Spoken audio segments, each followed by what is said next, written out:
여러분 안녕하십니까? 뉴스투데이 제주입니다.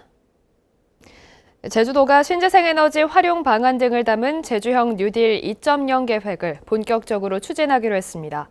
하지만 세부 과제의 수만 300개가 넘어 실효성이 떨어진다는 지적도 나오고 있습니다.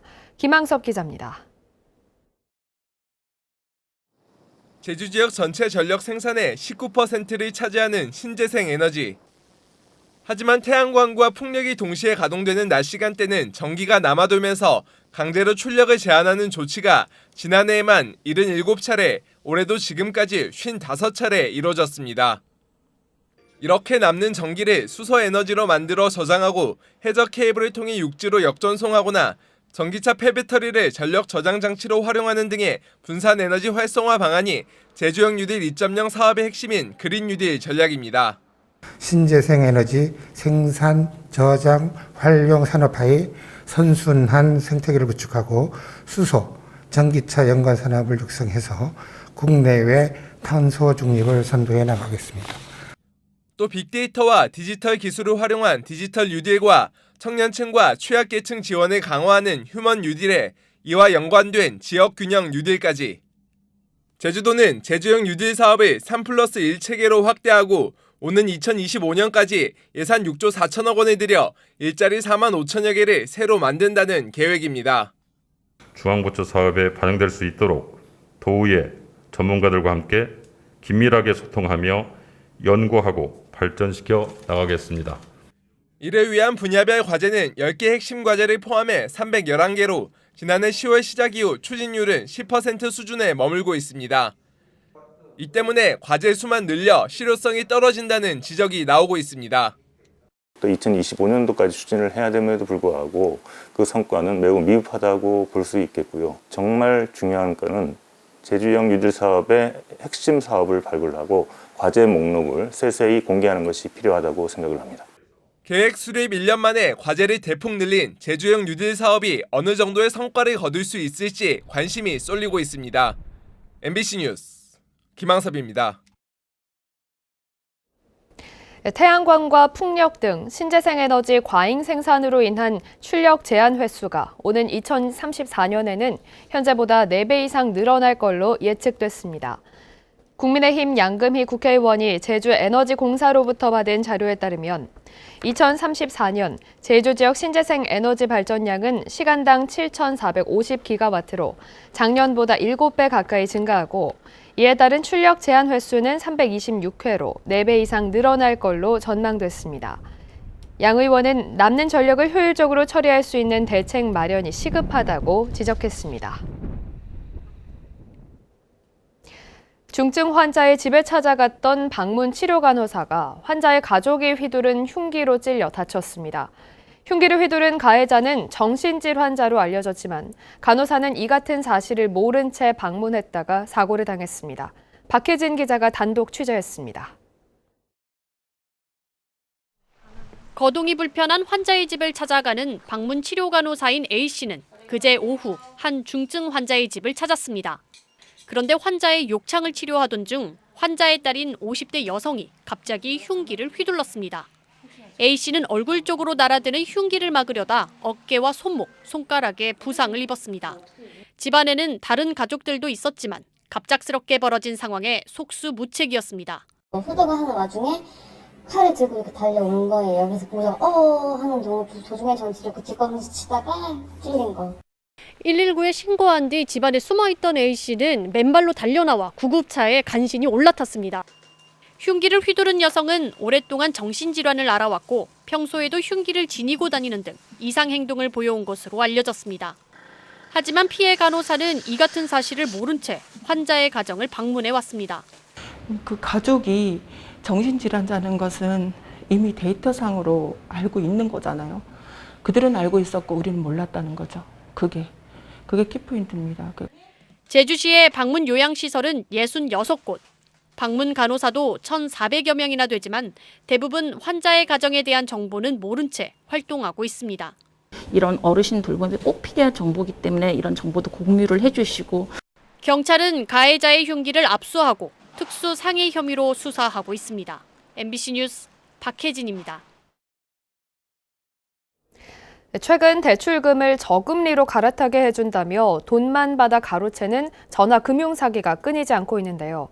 제주에서 엿새 동안 5차례에 걸쳐 8,500만 원을 사기범에게 건네는 피해까지 발생했습니다. 박주연 기자가 보도합니다. 우산을 쓰고 검정색 가방을 맨 현금 수거책이 한 주택에 들어갑니다. 50대 피해자로부터 현금 2천만 원을 챙겨 나온 수거책은 다른 골목으로 유유히 사라집니다. 수거책 A씨가 금융기관 직원을 사칭해 피해자로부터 받아 챙긴 돈은 6,500만 원. 기존 대출금을 저리로 갈아타게 해준다며 지난 5일부터 사흘 동안 4차례나 직접 만나 돈을 가로챘습니다. 피해자에게 같은 수법으로 접근한 또 다른 현금 수거책인 C씨도 지난 2일 2천만 원을 가로채는 등 사기범들이 엿새 동안 한 피해자로부터 5차례에 걸쳐 8,500만 원을 받아 가로챈 겁니다. 뒤늦게 전화금융 사기를 눈치챈 피해자가 경찰에 신고하면서 현금 수거책 A씨는 CCTV 등으로 추적에 나선 경찰에 붙잡혔습니다. 하지만 또 다른 수거책인 C씨는 달아났습니다. 지난 6년 동안 제주에서 발생한 전화금융 사기는 2,200여 건. 이 가운데 지난 8월 전담 수사팀이 설치된 이후 발생한 피해 금액 5억 4천만 원 중 회수된 금액은 2천여만 원에 불과합니다. 특히 최근 들어서는 다른 지역의 현금 수거책이 제주에 와 돈을 직접 가로챈 뒤 달아나는 등 수법도 교묘해지고 있습니다. 전에는 대부분 돈의 거주자였는데 최근 양상은 수거책이 원정하여 곧바로 항공기 등을 이용하는 사례가 많기 때문에 피해 발생 시 즉시 신고하여 줄 것을 당부드리겠습니다. 경찰은 붙잡힌 현금 수거책 A씨를 불구속 입건하고 달아난 수거책 C씨를 쫓는 한편 금융기관이나 수사기관에서는 어떠한 경우에도 직접 현금 인출을 요구하지 않는다며 각별한 주의를 당부했습니다. MBC 뉴스 박주연입니다.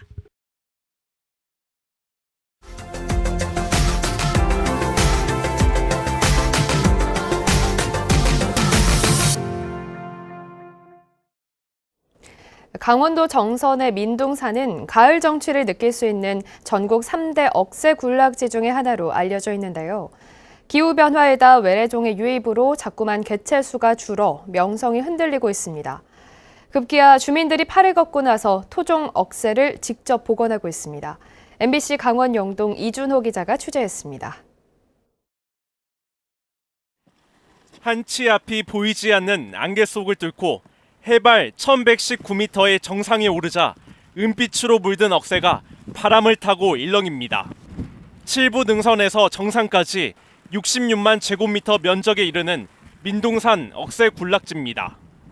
그런데 군락지를 자세히 들여다보니 곳곳에 잡초가 무성하게 자랐습니다.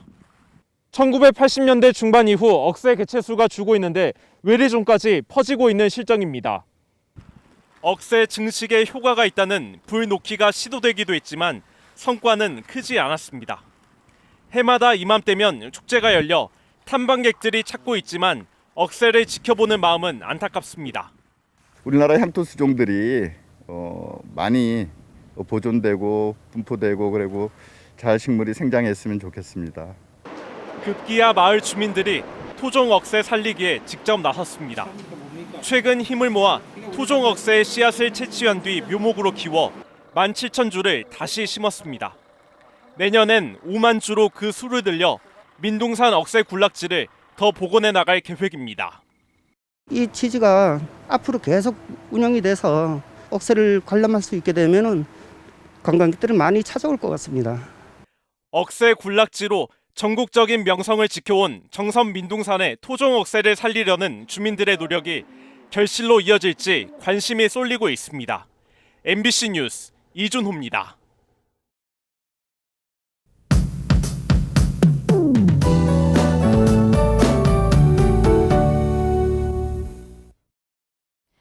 오늘도 제주도는 온종일 먹구름이 머물겠습니다. 현재 우리나라는 두 개의 고기압의 영향을 받고 있는데요. 북쪽에는 요즘 날이 서늘해지고 있는 원인인 차가운 성질의 대륙 고기압이 위치해 있고요. 일본 남쪽으로는 따뜻한 성질의 아열대 고기압이 자리하고 있습니다. 이 두 고기압 사이로 저기압이 발달하면서 제주도 남쪽으로는 이렇게 비구름대가 지나고 있는데요. 때문에 오늘도 날이 흐리겠고요. 제주도는 오후까지 비가 내리겠습니다. 5에서 10mm 정도로 비의 양은 많지 않겠지만 안개가 낀 곳이 많겠는데요. 교통 안전에 유의하시기 바랍니다. 지역별로 자세하게 살펴보겠습니다. 오늘 북부와 동부 지역을 중심으로는 오전까지 비가 이어지겠고요. 산지에는 오후까지 약한 비가 예상됩니다. 그 밖의 지역은 대체로 날이 흐리겠습니다. 아침 현재 기온은 북부와 남부 지역 22도, 동부 지역은 23도로 아침에는 서늘하고요. 낮에도 선선하겠습니다. 낮 최고 기온은 북부와 남부 26도, 서부 지역은 27도가 예상됩니다. 오늘 도서 지역도 날이 흐리겠고요. 선선한 날씨를 보이겠습니다. 바다의 물결은 제주도 전해상에서 4m까지 매우 거세게 일겠습니다.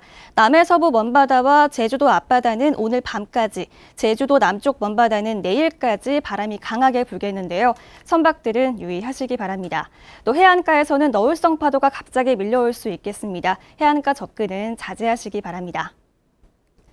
네, 주말에 비가 한 차례 지난 뒤에는 찬 공기가 더 밀려오겠는데요. 일요일에는 기온이 급격히 떨어지면서 부쩍 날이 쌀쌀해질 전망입니다. 날씨였습니다. 국민의힘 대선 경선 후보 제주 합동 토론회가 오늘 열립니다.